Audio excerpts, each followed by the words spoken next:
Hello दोस्तों, नमस्कार। स्वागत है आपका हमारे YouTube channel Uttarakhand GK very easy tricks में। और आज की इस वीडियो में हम दोस्तों एक बहुत महत्वपूर्ण टॉपिक के बारे में बात करने वाले हैं। उत्तराखंड के राष्ट्रीय उद्यान तथा उत्तराखंड के वन्यजीव विहार के बारे में। उत्तराखंड का कोई भी एग्जाम हो, भले ही वह यूके ट्रिपल एस सी कराता हो या फिर यूके पीएससी कराता हो, हर एग्जाम में दोस्तों राष्ट्रीय उद्यान यानी कि नेशनल पार्क और वन्यजीव विहार से प्रश्न आते ही आते हैं। आप कोई भी प्रीवियस ईयर क्वेश्चन पेपर उठा के देख लो, आपको इन दो टॉपिक से प्रश्न देखने को जरूर मिल जाएंगे। तो ये वीडियो आपकी उत्तराखंड के सभी एग्जाम्स, यहाँ पर हम सिर्फ दोस्तों राष्ट्रीय उद्यान और वन्यजीव विहार के बारे में, इनके स्थापना वर्ष और स्थिति के बारे में जानेंगे। ज़्यादा डिटेल में मैं आपको यहाँ पर नहीं बताऊंगा। फिर हम कभी बाद में जब सिंगली टॉपिक वाइज आएंगे तो एक एक राष्ट्रीय उद्यान करके सारी चीज़ें कवरअप करते हुए चलेंगे। तो चलिए शुरू करते हैं दोस्तों आज की इस वीडियो को। वीडियो पसंद आती है तो वीडियो को लाइक जरूर करें, कमेंट जरूर करें और अपने दोस्तों के साथ में भी जरूर शेयर करें। सबसे पहले हम बात करते हैं दोस्तों राष्ट्रीय उद्यान। उत्तराखंड में कितने राष्ट्रीय उद्यान स्थित हैं? तो उत्तराखंड में दोस्तों आपके 6 राष्ट्रीय उद्यान स्थित हैं। अगला प्रश्न ये आता है, उत्तराखंड में कितने वन्यजीव विहार स्थित हैं? तो उत्तराखंड में 7 वन्यजीव विहार स्थित हैं। अभी दोस्तों एग्जाम में एक प्रश्न हाल ही में पूछा गया था कि उत्तराखंड के किस जनपद में सर्वाधिक राष्ट्रीय उद्यान तथा वन्यजीव विहार पाए जाते हैं? तो उत्तराखंड के चमोली जनपद में सर्वाधिक वन्यजीव विहार और राष्ट्रीय उद्यान पाए जाते हैं। तो ये तो था बेसिक इंट्रोडक्शन। राष्ट्रीय उद्यान कितने हैं? 6 हैं। और वन्यजीव विहार कितने हैं दोस्तों? 7 हैं। अब 6 राष्ट्रीय उद्यान कौन कौन से हैं? तो ये है दोस्तों आपके उत्तराखंड के 6 राष्ट्रीय उद्यान। कौन कौन से? कॉर्बेट राष्ट्रीय उद्यान यानी कि जिम कॉर्बेट नेशनल पार्क, दूसरा है गोविंद राष्ट्रीय उद्यान, तीसरा है नंदा देवी राष्ट्रीय उद्यान, चौथा है फूलों की घाटी राष्ट्रीय उद्यान, पांचवा है राजाजी राष्ट्रीय उद्यान और छठा है दोस्तों आपका क्या? गंगोत्री राष्ट्रीय उद्यान। अब यहाँ से किस प्रकार के प्रश्न पूछे जाते हैं? पहला प्रश्न आपसे इस प्रकार का पूछा जा सकता है कि कौन सा राष्ट्रीय उद्यान किस जनपद में स्थित है। दूसरा प्रश्न पूछा जाता है कि इस राष्ट्रीय उद्यान की स्थापना किस वर्ष में हुई थी। अगला प्रश्न पूछा जाता है कि सर्वाधिक क्षेत्रफल वाला राष्ट्रीय उद्यान कौन सा है। और अगला प्रश्न पूछा जाता है कि राष्ट्रीय उद्यान को उनके क्षेत्रफल के घटते हुए क्रम में लगाइए या फिर राष्ट्रीय उद्यान को उनकी स्थिति के अनुसार सुमेलित कीजिए। इस प्रकार के प्रश्न आपके एग्जाम में यूके ट्रिपल एस सी और यूके पीएससी के पैटर्न बेस पर पूछे जाते रहे हैं। तो सबसे पहले हम बात करते हैं जिम कॉर्बेट राष्ट्रीय उद्यान की। तो जिम कॉर्बेट राष्ट्रीय उद्यान की स्थापना कब हुई दोस्तों? सबसे महत्वपूर्ण प्रश्न है, बहुत बार एग्जाम में पूछा जा चुका है। 8 अगस्त 1936 को लिख लीजिएगा आप यहाँ पे। 8 अगस्त 1936 को जिम कॉर्बेट राष्ट्रीय उद्यान की स्थापना होती है, जो कि भारत का प्रथम राष्ट्रीय उद्यान या प्रथम राष्ट्रीय पार्क था। क्या? कॉर्बेट राष्ट्रीय पार्क। भारत का या एशिया का पहला राष्ट्रीय पार्क कौन सा था? जिम कॉर्बेट राष्ट्रीय पार्क था, जिसकी स्थापना 8 अगस्त 1936 को हुई थी। जिम कॉर्बेट राष्ट्रीय उद्यान का क्षेत्रफल कितना है दोस्तों? 520.82 किलोमीटर स्क्वायर का क्षेत्रफल है। और जिम कॉर्बेट राष्ट्रीय उद्यान कितने जनपदों में स्थित है? तो जो 2 जनपदों में दोस्तों जिम कॉर्बेट राष्ट्रीय उद्यान की सीमा हमारी लगती है, पौड़ी गढ़वाल जनपद और नैनीताल जनपद। जिसमें पौड़ी गढ़वाल जनपद में 312 किलोमीटर स्क्वायर तक एरिया आता है और नैनीताल जनपद में आपका 208 किलोमीटर स्क्वायर तक का एरिया आता है। तो याद रखना है दोस्तों, कॉर्बेट राष्ट्रीय उद्यान की स्थापना 8 अगस्त 1936 और कितने जनपदों में इसका विस्तार पाया जाता है? पौड़ी गढ़वाल जनपद और नैनीताल जनपद, 2 जनपदों में इसका विस्तार हमारा पाया जाता है। एशिया का प्रथम राष्ट्रीय पार्क था, रामगंगा नदी के किनारे स्थित है। और इसी कॉर्बेट राष्ट्रीय पार्क की स्थापना किस नाम से हुई थी? इस पार्क की स्थापना या इस राष्ट्रीय उद्यान की स्थापना हैली नेशनल पार्क के नाम से हुई थी 8 अगस्त 1936 को। उसके बाद में 1952 में इसका नाम दोस्तों परिवर्तित करके, हैली नेशनल पार्क से परिवर्तित करके रामगंगा नेशनल पार्क कर दिया गया था। फिर 1957 में प्रसिद्ध प्रकृति प्रेमी जिम कॉर्बेट जी के नाम पर इसका नाम परिवर्तित करके जिम कॉर्बेट राष्ट्रीय उद्यान कर दिया गया था। कब? 1957 में। लेकिन दोस्तों फिर से कॉर्बेट राष्ट्रीय उद्यान का नाम जो है रामगंगा राष्ट्रीय उद्यान करने की बात की जा रही है। इतने बेसिक से इंपोर्टेंट पॉइंट आप कॉर्बेट राष्ट्रीय उद्यान से अभी बात कर लें। बाकी इसके बारे में दोस्तों बहुत चीज़ें हैं बताने को कि कब इस पे बाघ संरक्षित क्षेत्र घोषित किया गया था। जैसे कि 1 नवंबर 1973 को जिम कॉर्बेट राष्ट्रीय उद्यान को बाघ संरक्षित क्षेत्र घोषित किया गया था। कब? 1 नवंबर 1973 को। और ये प्रश्न इंपोर्टेंट है, एग्जाम में पूछा भी गया है कि कौन से राष्ट्रीय उद्यान को सबसे पहले आपका बाघ संरक्षित क्षेत्र या फिर टाइगर प्रोजेक्टिव क्षेत्र घोषित किया गया था। तो वो था जिम कॉर्बेट राष्ट्रीय उद्यान। बाकी चीजें हम जब इंडिविजुअली टॉपिक में बात करेंगे तो वहां पे पढ़ेंगे। दूसरा दोस्तों हमारा क्या? गोविंद राष्ट्रीय उद्यान। गोविंद राष्ट्रीय उद्यान की स्थापना कब हुई थी? 1980 में दोस्तों गोविंद राष्ट्रीय उद्यान की स्थापना होती है और इसका क्षेत्रफल है 472 किलोमीटर स्क्वायर। और गोविंद राष्ट्रीय उद्यान किस जनपद में स्थित है? तो गोविंद राष्ट्रीय उद्यान दोस्तों हमारा उत्तरकाशी जनपद में स्थित है। कौन से जनपद में स्थित है? उत्तरकाशी जनपद में स्थित है। तो गोविंद राष्ट्रीय उद्यान उत्तरकाशी जनपद में स्थित है। इसकी स्थापना हुई थी 1980 में। अगला दोस्तों हमारा क्या? नंदा देवी राष्ट्रीय उद्यान। बहुत महत्वपूर्ण है, बहुत बार एग्जाम में पूछा गया। नंदा देवी राष्ट्रीय उद्यान किस जनपद में स्थित है दोस्तों? चमोली जनपद में स्थित है नंदा देवी राष्ट्रीय उद्यान। और नंदा देवी राष्ट्रीय उद्यान की स्थापना कब होती है? 1982 में नंदा देवी राष्ट्रीय उद्यान की स्थापना होती है। और नंदा देवी राष्ट्रीय उद्यान का क्षेत्रफल कितना है? 624 किलोमीटर स्क्वायर नंदा देवी राष्ट्रीय उद्यान का क्षेत्रफल है। नंदा देवी राष्ट्रीय उद्यान कहाँ है? चमोली जनपद में स्थित है। और नंदा देवी राष्ट्रीय उद्यान का मुख्यालय कहाँ पर स्थित है दोस्तों? तो मुख्यालय है इसका जोशीमठ में स्थित। कहाँ पे इसका मुख्यालय? जोशीमठ में स्थित है। और नंदा देवी राष्ट्रीय उद्यान को दोस्तों सन 1988 में, नंदा देवी राष्ट्रीय उद्यान को सन 1988 में यूनेस्को के द्वारा विश्व विरासत सूची में शामिल किया गया था। ठीक है, यूनेस्को के द्वारा अपनी सूची में शामिल किया गया था नंदा देवी राष्ट्रीय उद्यान को। कब? 1988 में। अगला दोस्तों क्या? फूलों की घाटी। तो फूलों की घाटी राष्ट्रीय उद्यान की स्थापना कब हुई थी? 1982 में फूलों की घाटी राष्ट्रीय उद्यान की स्थापना हुई थी। और ये कहाँ स्थित है? चमोली जनपद में स्थित है फूलों की घाटी राष्ट्रीय उद्यान।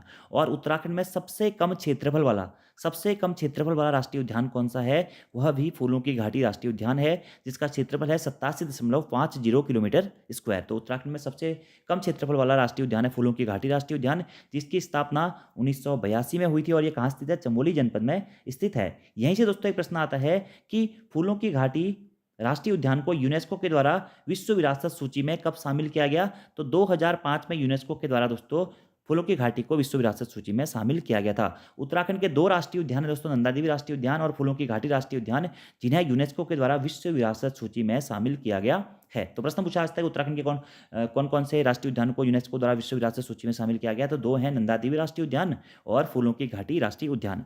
अगला दोस्तों आपका क्या? राजाजी राष्ट्रीय उद्यान। याद रखना है, बहुत महत्वपूर्ण है।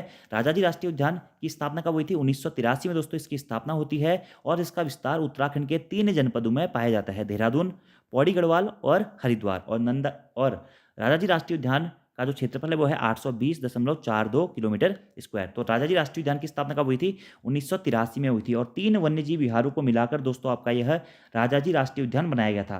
राजाजी वन्यजीव विहार, मोतीचूर वन्यजीव विहार और पोला वन्यजीव विहार, इन 3 वन्यजीव विहारों को मिलाकर राजाजी राष्ट्रीय उद्यान की स्थापना 1983 में की गई थी, जिसका विस्तार देहरादून, पौड़ी गढ़वाल और हरिद्वार जनपद में पाया जाता है। और यहीं से दोस्तों एक प्रश्न इंपोर्टेंट ये बनता है कि राजाजी राष्ट्रीय उद्यान का मुख्यालय कहाँ पर स्थित है? देहरादून में राजाजी राष्ट्रीय उद्यान का मुख्यालय स्थित है। और यहीं से दोस्तों एक प्रश्न एग्जाम में यह भी पूछा गया है कि कौन से राष्ट्रीय उद्यान का नाम भारत के अंतिम गवर्नर जनरल के नाम पर रखा गया था? तो राजाजी राष्ट्रीय उद्यान का जो नाम है दोस्तों, यह सी राजगोपालाचारी जी के नाम पर राजाजी करके रखा गया है।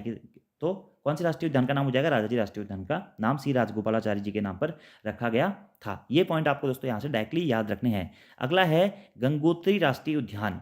आज तक दोस्तों 10 से 15 बार अकेले गंगोत्री राष्ट्रीय उद्यान एग्जाम में पूछा चुका है। 10 से 15 बार हर एग्जाम में क्वेश्चन रिपीट होता है कि गंगोत्री राष्ट्रीय उद्यान की स्थापना कब हुई थी? 1989 में गंगोत्री राष्ट्रीय उद्यान की स्थापना हुई थी। और उत्तराखंड में सर्वाधिक क्षेत्रफल वाला राष्ट्रीय उद्यान कौन सा है? वह है गंगोत्री राष्ट्रीय उद्यान। सबसे कम क्षेत्रफल वाला था फूलों की घाटी राष्ट्रीय उद्यान, और सर्वाधिक क्षेत्रफल वाला राष्ट्रीय उद्यान कौन सा है? वह है गंगोत्री राष्ट्रीय उद्यान, जो कि कहाँ स्थित है? हमारा उत्तरकाशी जनपद में स्थित है। तो ये थे दोस्तों उत्तराखंड के 6 राष्ट्रीय उद्यान, और इसके बारे में मैंने आपको बेसिक सी चीजें बताई हुई है जो कि बहुत इंपॉर्टेंट है। ठीक है, वैसे इनके बारे में पढ़ने को बहुत कुछ है। कार्बेट राष्ट्रीय उद्यान के ऊपर ही 10 मिनट की वीडियो बन जाती है, गोविंद के ऊपर भी, नंदा देवी के ऊपर भी, फूलों की घाटी के ऊपर भी, राजाजी राष्ट्रीय उद्यान के ऊपर भी और गंगोत्री राष्ट्रीय उद्यान के ऊपर भी, लेकिन वो मैं आपको एडिशनली कभी बाद में कराऊंगा। यहाँ पर हमारी शॉर्ट टॉपिक सीरीज चल रही है, तो यहाँ पर फिर से एक बार रिविजन कर लेते हैं। कार्बेट राष्ट्रीय उद्यान की स्थापना 1936 में हुई थी। पौड़ी गढ़वाल जनपद और नैनीताल जनपद का विस्तार पाया जाता है। गोविंद राष्ट्रीय उद्यान 1980 में इसकी स्थापना हुई थी। नंदा देवी राष्ट्रीय उद्यान की स्थापना 1982 में हुई थी। फूलों की घाटी राष्ट्रीय उद्यान की स्थापना 1982 में हुई थी। राजाजी राष्ट्रीय उद्यान की स्थापना 1983 में हुई थी। और गंगोत्री राष्ट्रीय उद्यान की स्थापना 1989 में हुई थी। दोस्तों बस आपको रिलेट करते हुए याद करना है, 1936, 1980, फिर 82 में आपके 2 राष्ट्रीय उद्यान है, नंदा देवी और फूलों की घाटी। उसके एक वर्ष बाद 1983 में है राजाजी राष्ट्रीय उद्यान, और 1989 में है गंगोत्री राष्ट्रीय उद्यान। Corbett national park Pauri Garhwal और नैनीताल में स्थित है। गोविंद राष्ट्रीय उद्यान उत्तरकाशी में स्थित है। नंदा देवी राष्ट्रीय उद्यान चमोली में स्थित है। फूलों की घाटी राष्ट्रीय उद्यान चमोली में स्थित है। राजाजी राष्ट्रीय उद्यान देहरादून, पौड़ी गढ़वाल और हरिद्वार में स्थित है, मुख्यालय है देहरादून में। और गंगोत्री राष्ट्रीय उद्यान आपका उत्तरकाशी जनपद में स्थित है। ये तो था दोस्तों राष्ट्रीय उद्यान के बारे में इंपोर्टेंट। अब बात करते हैं उत्तराखंड के वन्यजीव विहारों के बारे में। तो उत्तराखंड में दोस्तों कितने वन्यजीव विहार हैं? उत्तराखंड में 7 वन्यजीव विहार है। कौन कौन से हैं 7 वन्यजीव विहार? आप देख सकते हैं, गोविंद वन्यजीव विहार, केदार वन्यजीव विहार, अस्कोट वन्यजीव विहार, सोना नदी वन्यजीव विहार, बिनसर वन्यजीव विहार, मसूरी वन्यजीव विहार और नंदौर वन्यजीव विहार। कभी कभी दोस्तों यहाँ से इस प्रकार का प्रश्न भी आपसे बन जाएगा, निम्न में से कौन सा उत्तराखंड का राष्ट्रीय उद्यान नहीं है, तो 3 राष्ट्रीय उद्यान दे देगा और 1 वन्यजीव विहार दे देगा। या प्रश्न पूछ लेगा निम्न में से इसमें से कौन सा उत्तराखंड का वन्यजीव विहार नहीं है, तो 3 वन्यजीव विहार दे देगा, 1 आपका राष्ट्रीय उद्यान दे देगा। तो इस प्रकार के प्रश्नों को आपको एलिमिनेट करना आना चाहिए, ठीक है। और आपको ये तो जरूर याद रखना है, जिस प्रकार से राष्ट्रीय उद्यान में प्रश्न पूछे जाते थे उसी प्रकार के प्रश्न यहाँ पे पूछे जाते हैं कि इनकी स्थापना कब हुई, कौन से जनपद में स्थित है, सर्वाधिक क्षेत्रफल वाला कौन सा है और सबसे कम क्षेत्रफल वाला कौन सा है। तो सबसे पहला राष्ट्रीय उद्यान है उत्तराखंड का दोस्तों कौन सा, हमारा वन्यजीव विहार है गोविंद वन्यजीव विहार। तो गोविंद वन्यजीव विहार की स्थापना कब हुई थी? 1955 में गोविंद वन्यजीव विहार की स्थापना हुई थी, जो कि वर्तमान में उत्तराखंड राज्य का सबसे पुराना वन्यजीव विहार है। उत्तराखंड का सबसे पुराना राष्ट्रीय पार्क कौन सा था? कार्बेट राष्ट्रीय उद्यान या कार्बेट राष्ट्रीय पार्क था, 1936 में इसकी स्थापना हुई थी। उत्तराखंड का सबसे नया राष्ट्रीय उद्यान कौन सा था? गंगोत्री राष्ट्रीय उद्यान था, जिसकी स्थापना 1989 में हुई थी। उसी प्रकार से उत्तराखंड का सबसे पुराना वन्यजीव विहार कौन सा है? वह है गोविंद वन्यजीव विहार, जिसकी स्थापना 1955 में हुई थी। इसका क्षेत्रफल कितना है दोस्तों? 485.89 किलोमीटर स्क्वायर इसका क्षेत्रफल है। और यह किस जनपद में स्थित है? उत्तरकाशी जनपद में स्थित है। क्या? गोविंद वन्यजीव विहार। तो कभी कभी आपसे 4 ऑप्शन दे देगा, पूछ लेगा निम्न में से कौन सा सुमेलित नहीं है, ऐसे ही ऑप्शन दे देगा गोविंद वन्यजीव विहार उत्तरकाशी, केदार वन्यजीव विहार चमोली रुद्रप्रयाग, अस्कोट वन्यजीव विहार पिथौरागढ़, सोनादी वन्यजीव विहार अल्मोड़ा। ठीक है, तो कौन सा सुमेलित नहीं होगा? सोनादी नहीं होगा। इस प्रकार के प्रश्न एग्जाम में बनते हैं, तो आपको ये कॉन्सेप्ट क्लियर करके जाना है एग्जाम में, बहुत इंपॉर्टेंट है। तो गोविंद वन्यजीव विहार उत्तरकाशी जनपद में स्थित है, जिसकी स्थापना हुई थी 1955 में, और क्षेत्रफल है इसका 485.89 किलोमीटर स्क्वायर। दूसरा है दोस्तों आपका क्या? केदार वन्यजीव विहार, यानी कि केदारनाथ वन्यजीव विहार। केदारनाथ वन्यजीव विहार की स्थापना कब हुई थी? 1972 में केदारनाथ वन्यजीव विहार की स्थापना हुई थी, और इसका विस्तार उत्तराखंड के 2 जनपदों में पाया जाता है, चमोली जनपद और रुद्रप्रयाग जनपद में। उत्तराखंड में सर्वाधिक क्षेत्रफल वाला वन्यजीव विहार कौन सा है? तो उत्तराखंड में सर्वाधिक क्षेत्रफल वाला वन्यजीव विहार है हमारा केदारनाथ वन्यजीव विहार, जिसकी स्थापना 1972 में हुई थी, चमोली और रुद्रप्रयाग में स्थित है, और 957.20 किलोमीटर स्क्वायर क्षेत्रफल में यह फैला हुआ है। अगला है दोस्तों अस्कोट वन्यजीव विहार। अस्कोट वन्यजीव विहार कहाँ स्थित है? पिथौरागढ़ में स्थित है अस्कोट वन्यजीव विहार, जिसकी स्थापना कब हुई थी? 1986 में अस्कोट वन्यजीव विहार की स्थापना होती है। और उत्तराखंड में सर्वाधिक कस्तूरी मृगों वाला वन्यजीव विहार भी अस्कोट वन्यजीव विहार ही है, 1986 में स्थापना होती है, पिथौरागढ़ जनपद में स्थित है, 599 किलोमीटर स्क्वायर क्षेत्रफल में इसका विस्तार पाया जाता है। अगला है सोना नदी वन्यजीव विहार, बहुत इंपॉर्टेंट है। सोना नदी वन्यजीव विहार किस जनपद में स्थित है? पौड़ी गढ़वाल जनपद में सोना नदी वन्यजीव विहार स्थित है, और इसकी स्थापना कब हुई थी? 1987 में आपकी सोना नदी वन्यजीव विहार की स्थापना होती है। कब? 1987 में। क्षेत्रफल है 301.18 किलोमीटर स्क्वायर। अगला दोस्तों आपका बिनसर वन्यजीव विहार, जो कि कहाँ स्थित है? अल्मोड़ा जनपद में स्थित है बिनसर वन्यजीव विहार, और इसकी स्थापना कब हुई थी? 1988 में दोस्तों बिनसर वन्यजीव विहार की स्थापना होती है, और इसका क्षेत्रफल है 47.07 किलोमीटर स्क्वायर। देखिए अस्कोट, सोनादी और बिनसर तीनों को आप 1986, 87 और 88 ऐसे करके भी याद रख सकते हैं, तीनों रिलेट करके, ठीक है। अगला है मसूरी वन्यजीव विहार। मसूरी वन्यजीव विहार की स्थापना कब हुई थी? 1993 में आपकी मसूरी वन्यजीव विहार की स्थापना होती है। और कहाँ स्थित है मसूरी वन्यजीव विहार? देहरादून जनपद में स्थित है। और उत्तराखंड में सबसे कम क्षेत्रफल वाला वन्यजीव विहार कौन सा है? वह भी मसूरी वन्यजीव विहार है, जिसका क्षेत्रफल है मात्र 10.82 किलोमीटर स्क्वायर। तो उत्तराखंड में सर्वाधिक क्षेत्रफल वाला वन्यजीव विहार कौन सा था? वो था केदारनाथ वन्यजीव विहार। और उत्तराखंड में सबसे कम क्षेत्रफल वाला वन्यजीव विहार कौन सा है? वह है मसूरी वन्यजीव विहार, जो कि देहरादून में स्थित है। और उत्तराखंड का अगला जो हमारा वन्यजीव विहार है, और उत्तराखंड का हम कहेंगे सबसे अंतिम जो बना वन्यजीव विहार कौन सा है? वह है नंदौर वन्यजीव विहार, जो कि कब बना? 2012 में नंदौर वन्यजीव विहार की स्थापना हुई, और इसका विस्तार नैनीताल तथा चंपावत जनपद में पाया जाता है। तो नंदौर वन्यजीव विहार कौन से जनपद में विस्तार है इसका? नैनीताल और चंपावत जनपद में इसका विस्तार पाया जाता है। इसका क्षेत्रफल है 269.95 किलोमीटर स्क्वायर। तो ये है दोस्तों उत्तराखंड के 7 वन्यजीव विहार। गोविंद वन्यजीव विहार, जिसकी स्थापना 1955 में होती है, उत्तरकाशी जनपद में स्थित है। केदारनाथ वन्यजीव विहार, जिसकी स्थापना 1972 में होती है, चमोली और रुद्रप्रयाग जनपद में स्थित है। अस्कोट वन्यजीव विहार, जिसकी स्थापना 1986 में होती है, पिथौरागढ़ जनपद में स्थित है। सोनादी वन्यजीव विहार, जिसकी स्थापना 1987 में होती है, पौड़ी गढ़वाल जनपद में स्थित है। बिनसर वन्यजीव विहार, जिसकी स्थापना 1988 में होती है, अल्मोड़ा जनपद में स्थित है। मसूरी वन्यजीव विहार, जिसकी स्थापना 1993 में होती है, देहरादून में स्थित है। और नंदौर वन्यजीव विहार, जिसकी स्थापना 2012 में होती है, और ये नैनीताल और चंपावत जनपद में स्थित है। दोस्तों ये 13 फैक्ट जो मैंने आपको बताया ना, 6 राष्ट्रीय उद्यान और 7 वन्यजीव विहार, यहाँ से आपको आने वाले जितने भी एग्जाम है मैं लिख के दे सकता हूँ। पुलिस एग्जाम, एसआई एग्जाम, पटवारी एग्जाम, लेखपाल भर्ती एग्जाम, बंदी रक्षक का एग्जाम, फॉरेस्ट गार्ड का एग्जाम, या जो भी आपके अदर्स भर्तियां आई हुई हैं उत्तराखंड के, ठीक है, भले यूकेपीएससी अपर पीसीएस का एग्जाम क्यों ना हो, एक प्रश्न जरूर देखने को मिलेगा। हमेशा इस टॉपिक से प्रश्न आता है, कभी कभी तो 2 से 3 प्रश्न आ जाते हैं। अगर आप प्रीवियस ईयर क्वेश्चन पेपर देखेंगे तो हमेशा आपको इस टॉपिक से प्रश्न देखने को मिलेंगे। तो जैसे भी मैंने आपको सीक्वेंस बताया है, उसी सीक्वेंस में आपको याद रखना है। कहाँ स्थित है?